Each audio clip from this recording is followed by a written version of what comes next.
সকাল সকাল আমার ছেলে খাচ্ছে হচ্ছে ছাতু।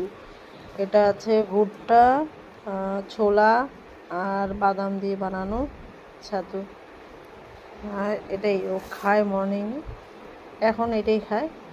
আগে আটা দিয়ে রুটি বানানো হতো, ওটাই খেত।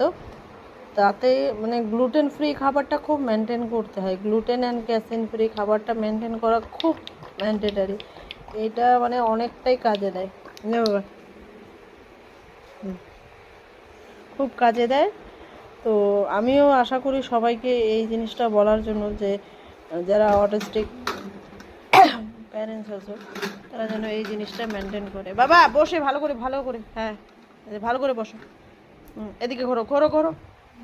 এই জিনিসটা যেন মেনটেন করে যে gluten free and casein free খাবারটা। ডায়েট প্রচণ্ড কাজে দেয় অটিস্টিক বাচ্চাদেরকে। তো আমি আশা করি তোমরা সবাই এই জিনিসটা ফলো করবে, বা ফলো করাটা তোমাদের ব্যক্তিগত বিষয়, তবুও আশা করি তোমাদের যদি কিছু কাজে লাগে। নে বাবা, ও নিজেও খায়। বাবা নিজে খাও, বসো।